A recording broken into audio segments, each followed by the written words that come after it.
یو سړی وده کېږي پړ مخې یعنې په خېټه باندې دا جایز دی او که نه ګوره دې باره کې ډېر زیات حدیثونه راغلي دي او مشهور حدیث پکې هغه د یعیش ابن طهفه الغفاري دی چې هغه د خپل پلار نه روایت بیانوي د طهفه الغفاري نه هغه وایي چې زه د پیغمبر صلی الله علیه وسلم سره میلمه شوی وم او بیا هلته زه وده شوی وم د شپې نو پیغمبر صلی الله علیه وسلم راغی دا میلمانه یې کتو چې میلمانه په څه حال کې دي څه ناشنا میلمستیا وه او د درنو خلکو دا میلمستیا وي امام ابو داود دا حدیث راوړی یعنې د شپې وده دی راپاڅېد اوس ګوري چې میلمانه په څه حال کې دي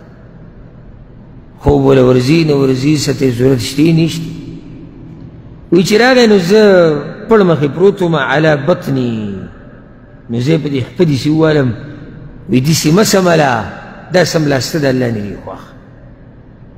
دا حدیث امام ابو داود امام ترمذي امام احمد راوړی خو دې په سند کې څه نه څه کلام شته په سند یې لږه دوړه شته او بعض علماو ته حسن وایي نو اقل درجه که موږ ووایو هغه دا چې په پړ مخې سملاسته او په خېټه باندې دا مکروه دي نه دي پکار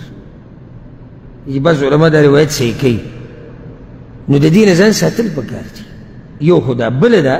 ولې مکروه دي ځکه چې د پیغمبر صلی الله علیه وسلم چې کومه طریقه وه او کومه یې چې ښوولې وه د هغې خلاف دي پیغمبر کومه طریقه ښوولې ده په ښۍ ډډه سمله حدیث ته صحیح بخاري صحیح مسلم او سبحان الله پیغمبر صلی الله علیه وسلم هسې څه نه ښیي ګورې هر څه کې حکمت دی دا اوس ډاکټران هم بیانوي عجیبه دا ده دا بعض بېدینه ډاکټرانو خبره به ډېره خوږلی کي خو چې الله او د الله د رسول خبره راشي لکه اوس ګوره پیغمبر دا ویلي دي او د هغې نه مخکې الله ویلي چې ته نشه مه کوه نشه څه ده حرامه ده ډېرې کوي همدغه کس ته ووایه دا نشه چې کوي ډاکټر لی بوځه ډاکټر ورته ووایي ته به وریجې نه خورې هغه حلال شی دی پرېږدي ځکه چې یو ډاکټر صاحب ویلي دي ولې وریجې حرام وي ولې پرېږدي وجود باندې دومره مین دی خو دا کمقل په دې نه دی پوه چې وجود یې تباه و برباد کړو دا وجود چې آخرت کې جهنم ته ځي هغې دپاره به څه کړي اوس پیغمبر صلی الله علیه وسلم په ښۍ ډډه سمله هسې نه دي ویلي اوس ډاکټران هم دا کیسې شروع کړه ولې ته چې کله په ښۍ ډډه سملې نو زړه کوم طرف ته دی ګس طرف ته نو زړه ستا بره راغی نو دا صحیح درځېږي معده کوم طرف ته ده ښۍ ته ده که ګس ته ده چا ویلي چې منځ کې ده ګس طرف ته منځ کې خو نه ده معده ها لارې منځ کې ده بیا ګس ته تاو شوې ده لکه ته چې په ښۍ ډډه سملاستې معده کوم طرف ته راغله بره که کته راغله اوس ډوډۍ هغه د ازمېدو چې کوم سیسټم دی هغه برابر روان دی که نه دی ښه صحیح روان دی زور بې نه دی راغلی وایي چې کله ګسه ډډه باندې سملاستې نو یو خو زړه دې راتنګ کو خپل ځکه چې د کوم اندامونه دي په هغې باندې زور راغی دننه معده دې دبا وکړه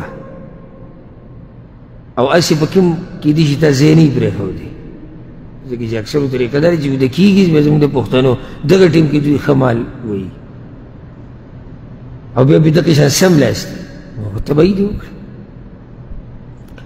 دا خېټه باندې سملاسته د دې هم ډاکټرانو ډېر نقصانات بیان کړي ځکه امام ابن القیم رحمه الله وایي د ټولو نه فایدهمن خوب هغه دی چې په ښۍ ډډه وکړي او بد خوب هغه دی چې ته نیغ ملاسې دا ګوره هم صحیح خوب نه دی ها اگر که حرام نه دي خو بدن دپاره ګوره دا هم صحیح نه دی داسې په ملا پروت بلکل سیده